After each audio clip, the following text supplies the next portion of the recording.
Il existe sous la surface de véritables forêts sous-marines et elles poussent à travers tous les océans. Ce sont les forêts de kelp, des algues brunes qui peuvent parfois atteindre des dizaines de mètres de haut. Elles s'ancrent pour résister au courant grâce à des crampons, s'élèvent vers le ciel grâce à un stipe. Et leurs feuillages sont de longues lames qui s'épanouissent pour capter la lumière et les nutriments. Sous leur canopée, une vie marine prolifère en trouvant gîtes et couverts à volonté.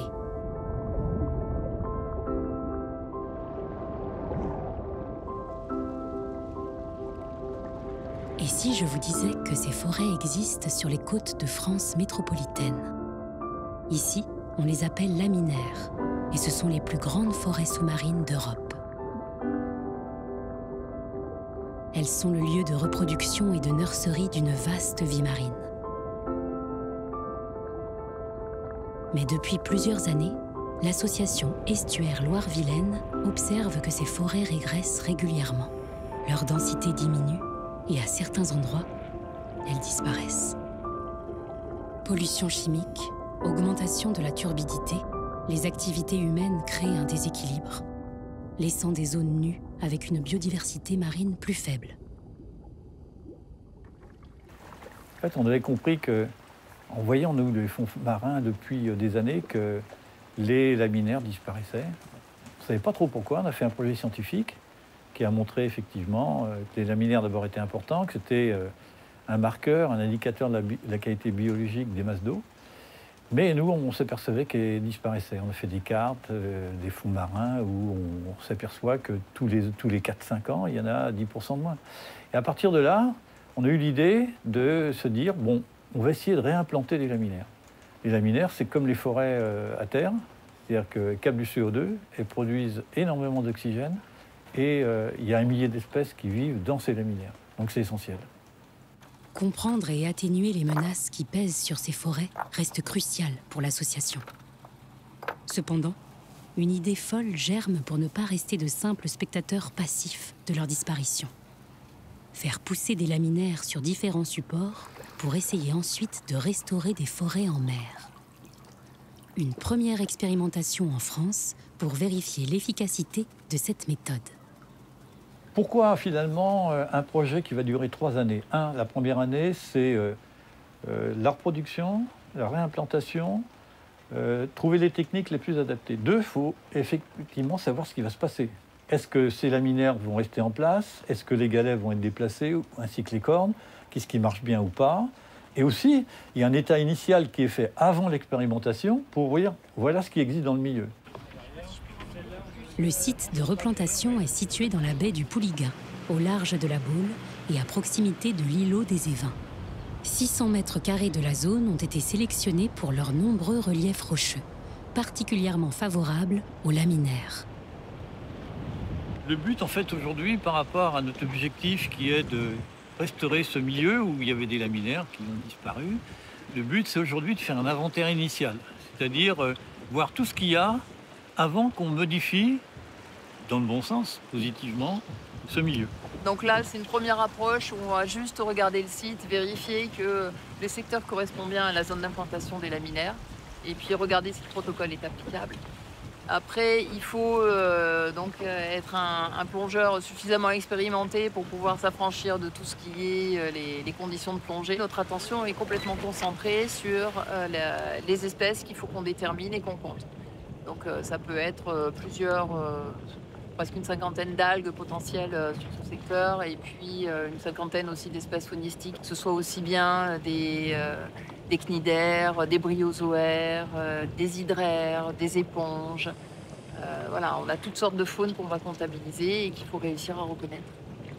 L'idée, in fine, c'est avec ces densités de chacune de ces espèces, en fait, on va pouvoir suivre des évolutions sur du long terme parce qu'on va revenir faire ce même protocole régulièrement sur ces mêmes cadras aux mêmes profondeurs.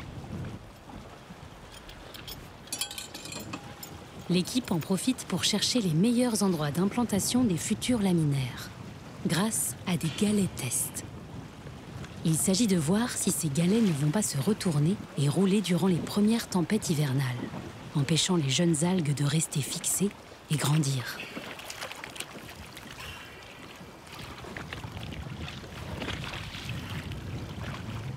Pendant ce temps, à la station biologique de Roscoff, la culture des jeunes laminaires va commencer.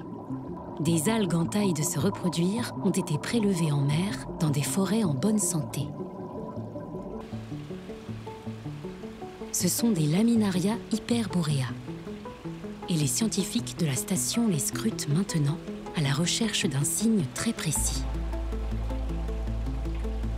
Des taches au niveau de leurs lames qui apparaissent quand elles sont prêtes à se reproduire.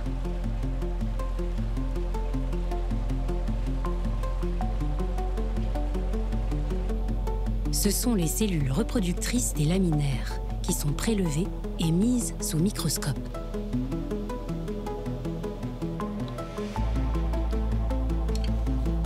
C'est le début de la vie de nos jeunes plantules qui vont aller se fixer sur la première surface accueillante qu'elles trouvent, comme les galets et les cordes que l'on a immergées dans les bassins.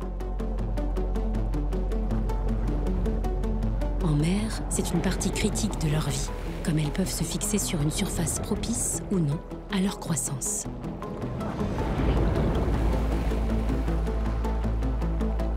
D'abord à peine visibles, elles vont rapidement grandir et atteindre quelques millimètres.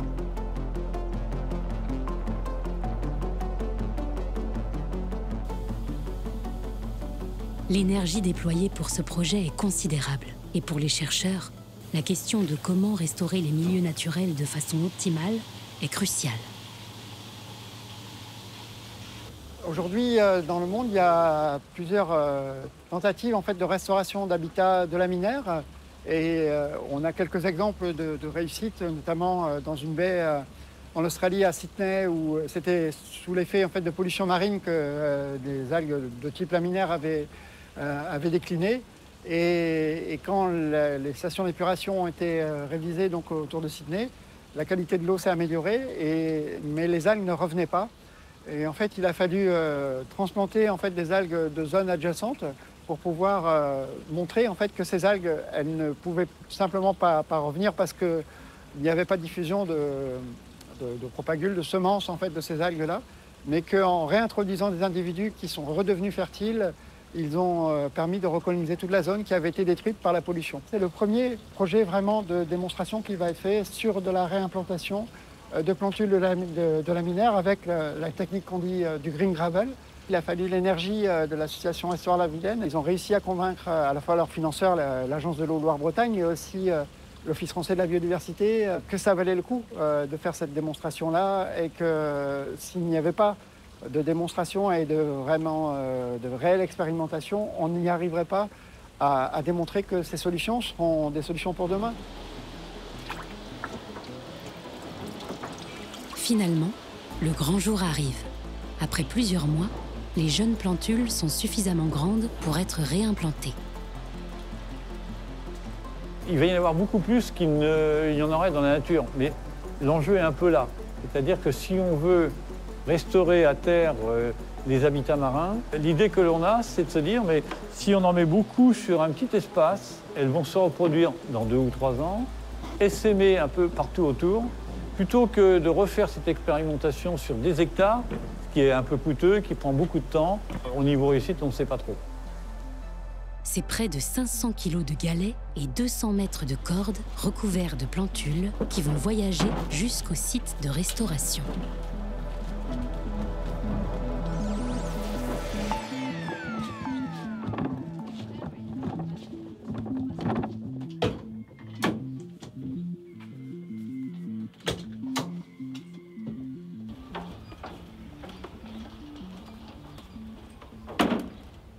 Les jeunes algues sont presque arrivées à destination.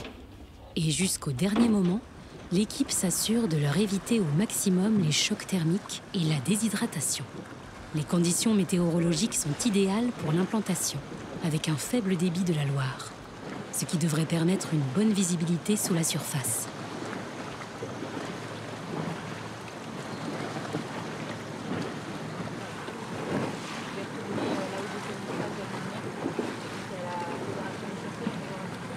La La zone initialement inventoriée est retrouvée à l'aide de points GPS.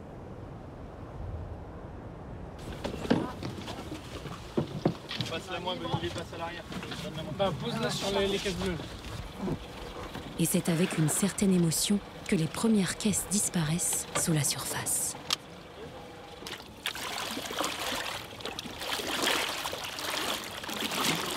Le fruit de longs mois d'un travail patient et assidu se concrétise enfin.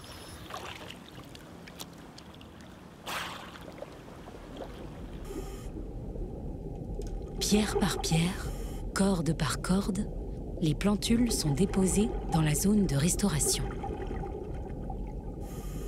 Les plongeurs de l'équipe choisissent des endroits variés, à différentes profondeurs.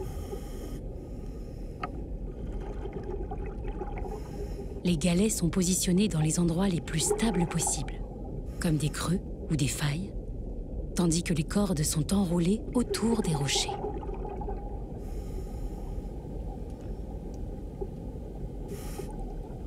Une sonde mesurera plusieurs paramètres pour comprendre la croissance des plantules tout au long de l'expérimentation. Pendant une année, elles vont être laissées à elles-mêmes.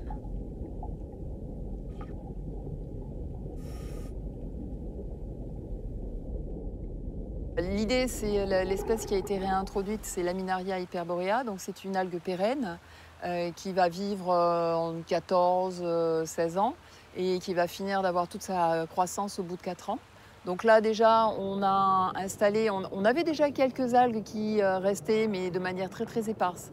Donc on espère que la transplantation qu'on vient de finir va augmenter le pool de laminaires qui va servir ensuite de géniteur.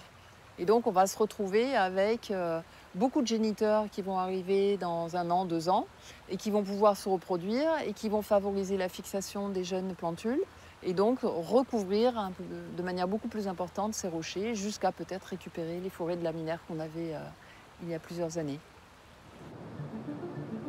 La zone de restauration a subi les tempêtes, la houle, les crues de la Loire, mais aussi tous les rejets en mer dus aux activités humaines. Les plongeurs ne savent pas vraiment à quoi s'attendre en retournant sur le site.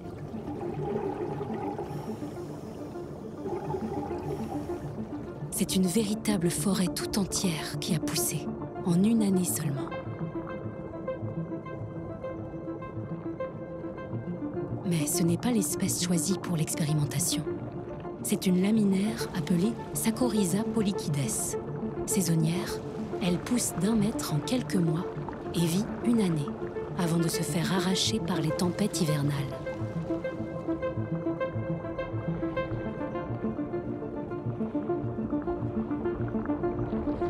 Et malgré cet habitat assez éphémère, c'est toute une faune diversifiée qui est déjà de retour.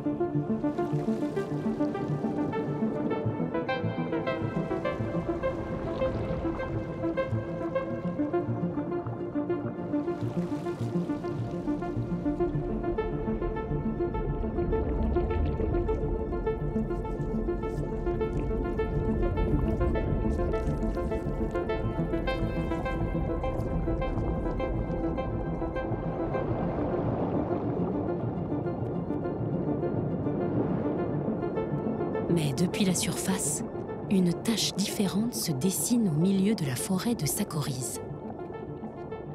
Ce sont des Laminaria hyperborea, l'espèce choisie pour la réimplantation. La restauration a-t-elle réussi? Pour l'association Estuaire Loire-Vilaine et les scientifiques, de nouvelles questions se posent.